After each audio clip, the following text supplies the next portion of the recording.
मेरे दादाजी अक्सर मुझे बहुत सुंदर-सुंदर कथाएँ पुराणों की या रामचरितमानस की कथाएँ अक्सर सुनाया करते थे और मेरे दादाजी को तो लगभग पूरी रामचरितमानस कंठस्थ थी। तो मैं उनसे बहुत प्रभावित रहता था। फिर धीरे-धीरे जब नया-नया इस्कॉन में आया तो किसी ने बोला भगवान श्री कृष्ण परम ब्रह्म है। जब बच्चा था तो राम जी को परम ब्रह्म मानता था। तो ज़ाहिर-सी बात है उसमें बचपन जैसा मानसिकता था।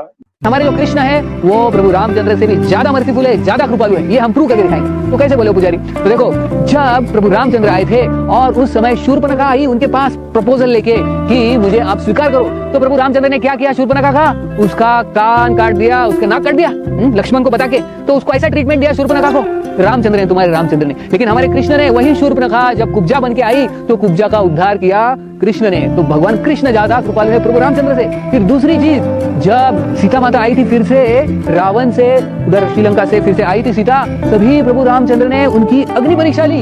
हालांकि सीता पूरी शुद्ध थी, लेकिन फिर भी प्रभु रामचंद्र बोले नहीं, तुमको अग्नि परीक्षा, तुम शुद्ध हो या नहीं।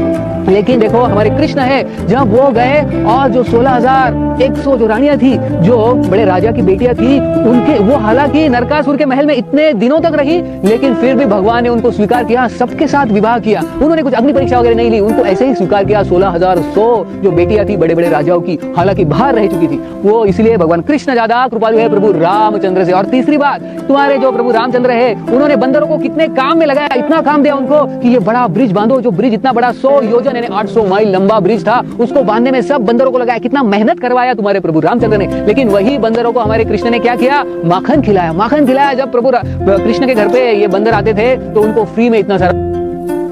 कृष्ण तुम्हारे प्रभु रामचंद्र से ज्यादा कृपालु है, इसलिए हम कृष्ण की भक्ति करेंगे और प्रभु रामचंद्र की नहीं, ऐसे उन्होंने प्रूव करके दिया। तो प्रभु रामचंद्र से ज्यादा जो कृष्ण है वो ज्यादा कृपालु है, ये हम देखते हैं। बहुत बहुत धन्यवाद। हरे कृष्ण। एक बहुत बड़ा नुकसान किया इस्कॉन वालों ने, जो नहीं करना चाहिए। तो उन्होंने न जाने कहां से उनको मिल गया प्रमाण। इसको आप सुनिए, हम ब्रज में बैठे हैं, न जाने कहां से उन्हें प्रमाण मिल गया कि कृष्ण भगवान 16 कला के हैं, राम जी जो है 12 कला के हैं। ये जहर बो दिया। अन्य कंपनियां जितना अमेरिका को नहीं देती भारत से, उतना इस्कॉन वाले, इस्कॉन भारत से धन लूटता है और अमेरिका में दे देता है। इसको आप लोग समझ नहीं पा रहे हैं, इसको समझ नहीं पा रहे आप। कितना छलावा किया जा रहा है हमारे यहां। मैंने सीधे चैलेंज किया, भी कर रहा हूं। कोदो बेच के मैंने नहीं पढ़ा है हो, हाँ, कोदो बेच के नहीं पढ़ा है, कोई संकुच नहीं। मेरे सामने आकर कोई ये सिद्ध कर दे कि राम जी 16 कला के नहीं हैं। दशरथ जी का ऐसा भगवान, जो इस्कॉन वाले कहते हैं कि 12 कला राम जी को, 16 कला कृष्ण जी की, उस पर तमाचा लगाया भागवतकार ने। तो बहुत दुष्ट संस्था है इस्कॉन की, लोगों को भ्रमित करती रहती है। जितना पैसा कंपनियां अमेरिका को नहीं देती, उतना पैसा ये भारत से अमेरिका को भेजती है। अब आग लगा दिया कि राम जी छोटे हैं, कृष्ण भगवान बड़े। मैंने कहा, मैंने तो कहा, कई बार मैंने कहा, मैंने शास्त्रार्थ के लिए ललकारा, आज भी ललकार रहा हूं कि जिसकी मां ने निष्ठा से शुद्ध दूध पिलाया हो, वो आके मुझसे चर्चा करने में प्रमाण देने को तैयार हो। कैसे कह रहे हैं आप कृष्ण भगवान 12 कला के हैं? हमारे मत में तो श्री राम और श्री कृष्ण में कोई अंतर नहीं है, दोनों 16 कला के अवतारी हैं।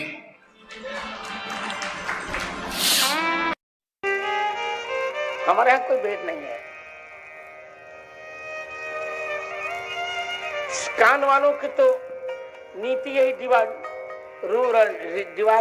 एंड रूल, जो अंग्रेजों की नीति थी वही उनकी नीति है। वो कहते हैं कि राम कृष्ण में भेद है, जबकि बिल्कुल गलत बात। इसलिए पाकिस्तान वालों का यह भ्रम केवल हमको हमारे में फूट डालने का है। उनकी तो नीति ही यही है। एक नाटक हुआ खड़ा करके हमारे ब्रजवासियों को सबको ठगा उन्होंने। सारा पैसा गया अमेरिका। अब हम लोगों को सतर्क रहना है। हमारी परंपरा है, हम भारतीय हैं और भारतीय होने के कारण कश्मीर से कन्याकुमारी तक, हिमालय से सेतुबंध रामेश्वरम तक संपूर्ण भारत हमारा है। हम एक हैं।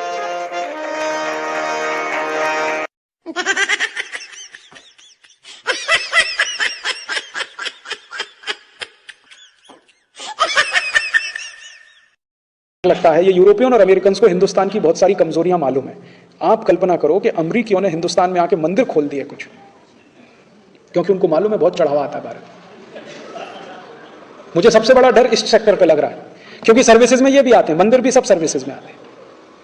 तो अभी तो उन्होंने चर्च खोले हुए हैं, तो चर्च में कुछ लोग जाते हैं, कुछ नहीं जाते हैं। अगर मान लीजिए उन्होंने हनुमान जी का एक मंदिर बना दिया और किसी अमेरिकन कंपनी ने उसको बना दिया, तो भारतवासी कहेंगे देखो कितने राम भक्त हैं, ये हनुमान जी का मंदिर बना दिया, चलो। तो भारत वाले सब जा जाके अपनी कमाई भी उसमें डालेंगे, वो पैसा सीधे अमेरिका जाएगा, क्योंकि उनको मालूम है भारत में सबसे आसान है, एक हनुमान जी का मंदिर बना दो, संतोषी माता का एक मंदिर बना दो, दुर्गा माता का एक मंदिर बना दो, जितना चाहो उतना चढ़ावा ले लो, गरीब से गरीब गांव में ले लो। जो गांव भुखमरी का शिकार है वो भी मंदिर में 10-20 लाख रुपए दान कर देता है।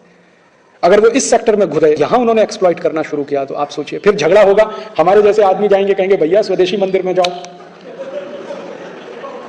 और उन्होंने विदेशी मंदिरों की लाइन खड़ी कर दी। और ये कोई मैं गलत नहीं कह रहा हूं, ये ठोस आधार पे। आपको मालूम है एक अमेरिकन संस्था भारत में काम करती है, इस्कॉन, है कि नहीं? मैं कोई हवा में बात नहीं कर रहा हूं। इस्कॉन नाम की एक अमेरिकन संस्था भारत में काम करती है, उसने कृष्ण भगवान के मंदिर खोले हुए हैं, और वो मंदिर उनके कमाई के सबसे बड़े सोर्स हैं, क्योंकि इन मंदिरों पर इनकम टैक्स भी नहीं है, और सारा का सारा प्रॉफिट इन मंदिरों के माध्यम से अमेरिका ट्रांसफर होता है।